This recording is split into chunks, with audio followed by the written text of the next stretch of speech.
Hi, this is comic book artist Jay Lee. When I want to hear more about comics, I tune into StarPodLog. We're going to ask this question. It's very pertinent. The fact of the matter is, the only way, primarily, that you can get individual copies of comic books now is if you go to a comic book specialty shop. Well, what if you don't have a specialty shop near you? Or what if your parents don't bring you to one? How is a young person exposed to comics? Well, we propose it's time to bring back spinner racks to convenience stores, to supermarkets, the places where our generation were exposed to comics on a regular basis. To join us on this discussion is my good friend, Jeff Wiley. Welcome, Jeff. Hey, guys. Thanks for having me. So, Jeff, give us some background. How did you get into comics? I grew up in a tiny town in West Virginia in McDowell County. The name of the town is actually War, as in W-A-R.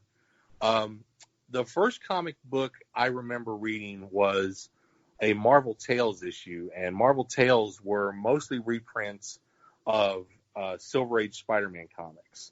The one that I specifically remember reading was a reprint of Amazing Spider-Man number 91, which was right in the middle of the death of the Stacy's storyline, I believe.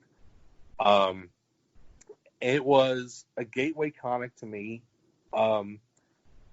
After that point, I remember Spider-Man comics literally taught me how to read. My mom must have purchased it for me because I was about 3 years old when I had it. Sure, yeah, and that was the case with most of us. Right.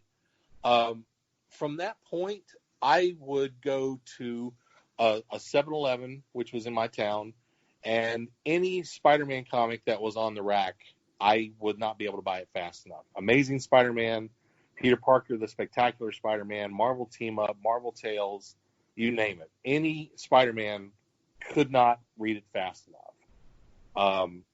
I was obsessed with Spider-Man and read very little outside of Spider-Man up until I was about 16 years old. So why do you continue to love comic books as an adult? I love the stories. I think the marriage of the story and the art has to be perfect, because a bad story can take you out of good art, and bad art can take you out of a good story. So the pairing of the creators has to be spot on. But to this day, there are characters that I still love. I'm a huge Batman fan to this day. I loved Snyder and Capullo's run. I'm a huge Daredevil fan. Hawkeye. I like the street level heroes. I love Wonder Woman.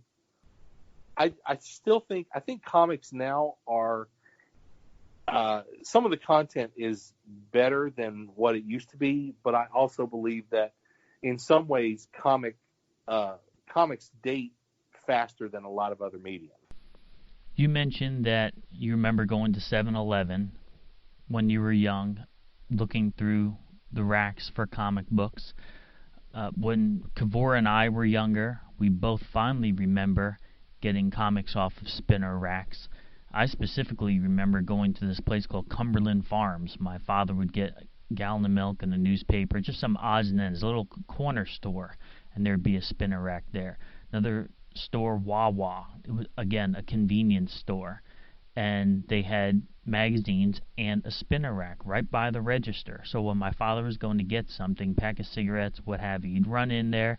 There'd be a spinner rack there with comic books. And I was able to quickly find something that I liked. And even when I started getting a little bit older and I was doing some chores, I was able to go to the corner store by myself. We're talking, 9, 10, 11 years old. And the comic book was roughly double the price of a candy bar. So if I did a chore and I had enough to get 2 candy bars, I'd get the comic book instead. So what do you think about that? I know Walmart is trying to bring back some comics in their stores. Some retailers don't like the idea of having what they call competition, having comics and outlets outside of specialty stores. But do you think it's time to expose the next generation of that wonder of discovering comic books for themselves instead of having a parent or someone feed them into it? Because realistically, the generation coming up doesn't have that sense of wonder and discovery like we had. So, is this the perfect opportunity to bring back spinner racks? I think there's definitely an opportunity there. The town that I grew up in had no comic shop or anything even close to it. The 7-Eleven with the spinner rack was the closest thing to a comic book shop within many, many miles from me. I do think that there's an opportunity to put spinner racks, or even if it's not a literal spinner rack, even if you put out $1 reprints of first appearances, a $1 reprint of Amazing Fantasy number 15, a $1 reprint of Action Comics number 1. And the funny thing is, now that you're saying it, we know that Marvel and DC both have reprint comics that are $1. That actually is the format that got you hooked into comics for life. When you picked up that Marvel Tales, you didn't care if it was an original story for that time period or not. You just wanted to read about Spider-Man. And that changed your life forever. So, I mean, we already have the raw materials for it in the market. Marvel and DC already have $1 reprints. Do you think that that is a starting point for bringing back comics in areas where the average consumer would come across it in their day-to-day life? Exactly. A family on its way home from a day at Walmart, or a family that stops at a gas station and goes inside to get snacks or whatever, something for that trip home for the kid to read, that could immerse them and give them that sense of wonder that we all had growing up, that could make them say, Mom, Dad, how do I get more of this? Now, I've heard that some comic book store owners are opposed to the idea of comics being sold anywhere but specialty shops because they feel that that's money that the consumer could be spending in their store. Do you think there's any merit to that? I think I don't know if that I agree with that. I think that very few, for example, a convenience store or a big box store, very few of them are going to want to carry floppies from week to week. They're not going to want to maintain that kind of inventory. So I think if they treat it as a gateway, like, just a $1 comic at the checkout stand, an impulse buy, that could be enough to get people to want, or a child to say, hey, can we go back and get more of this, and maybe visit their local comic shop and help support the local comic shops. It would be a great, I just don't see where there is a lose scenario there for the industry. The industry wants to create a customer that's going to last for decades. That's a great way to do it. And when we think about it, many industries have a gateway product, and then they'll have the next tier would be the specialty product. My background is in the liquor industries. I used to do traveling liquor sales.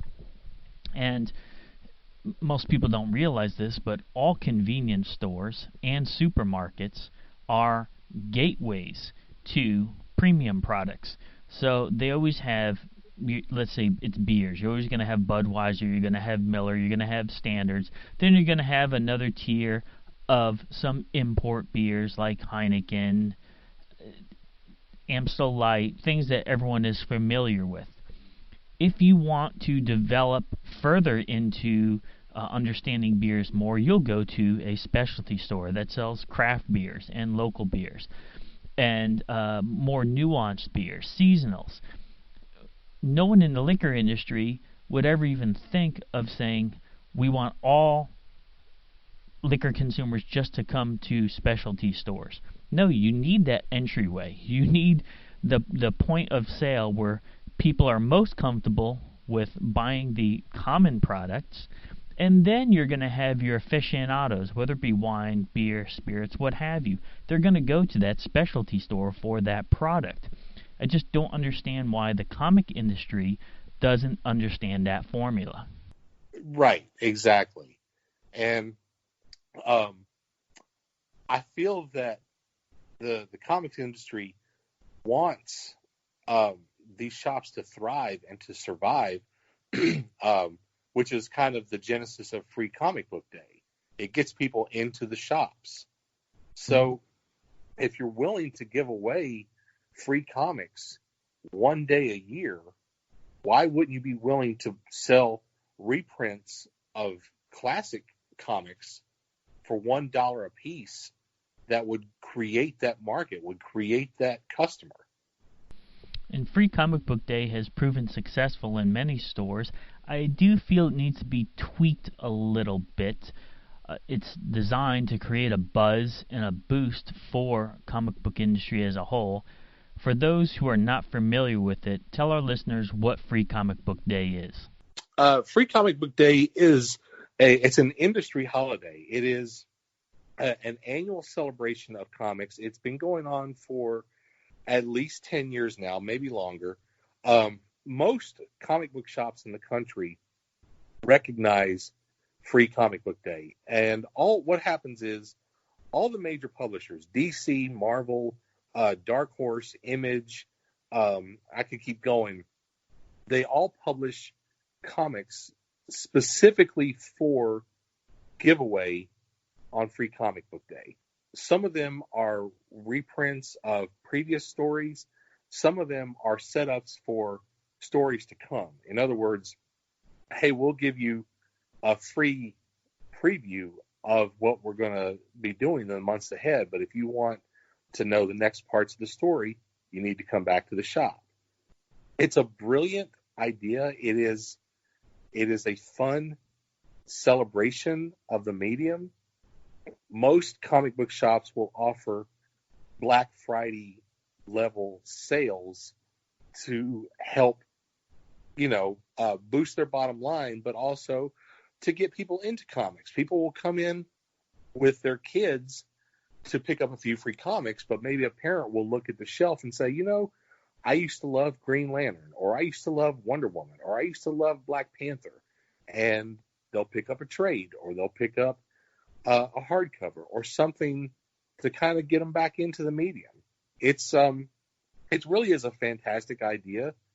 I have volunteered at my local comic shop for the last several years, photographing fans and customers for their social media, because I just love being a part of not only my LCS's event, but of the event as a whole itself. Yeah, the concept is excellent. We've set up table before at our local comic store for Free Comic Book Day, and one of the best things that we noticed at our booth was that you'd have entire families come. You have parents bring their kids. That's the type of thing that it never happened in our families. I mean, it's where you're now having generation of kids that grew up with comics that want to nurture their kids in getting into comics.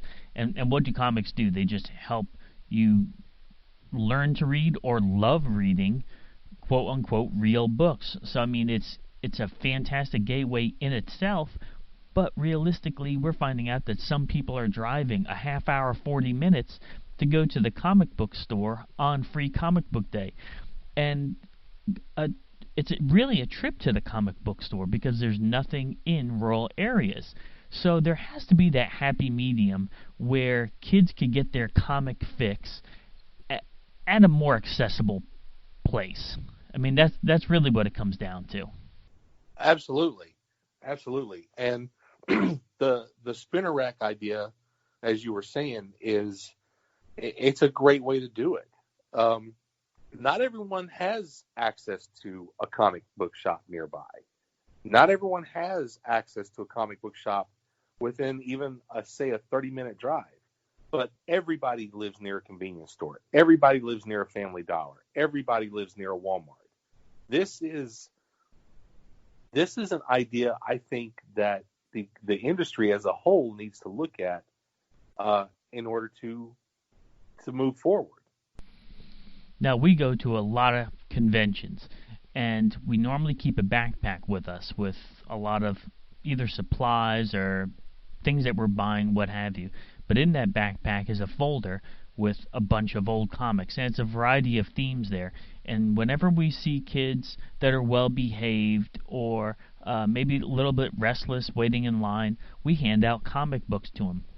And it's amazing how many kids are wearing t-shirts or costumes of superheroes, and their parents say, "Oh, good, a comic book." And they have to almost explain what a comic book is. And I'm thinking to myself, my goodness, that's all they know is the movies and the TV shows. You're at a comic convention. This is the perfect place to introduce your kids to comics.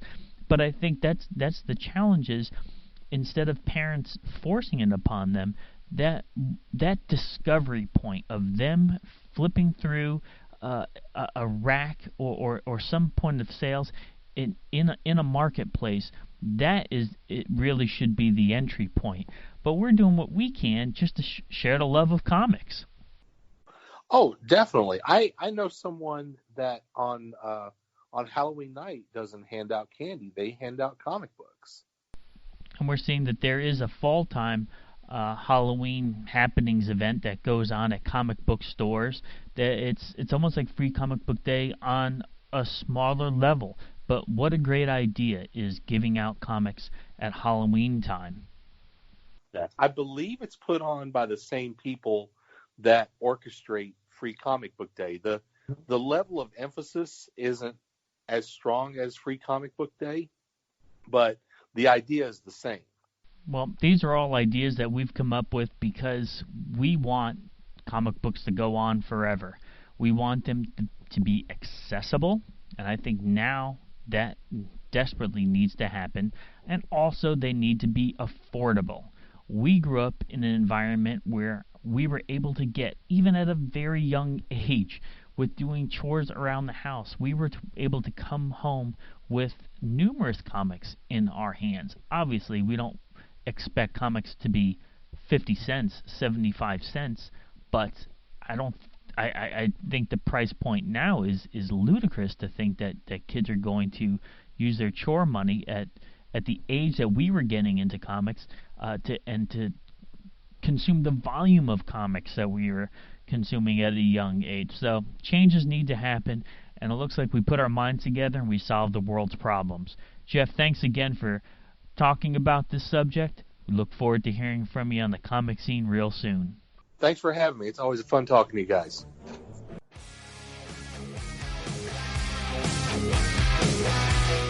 Thanks for listening. Make sure you hit that subscribe button and join our Facebook group. Live long, and may the force be with you. Nanu Nanu.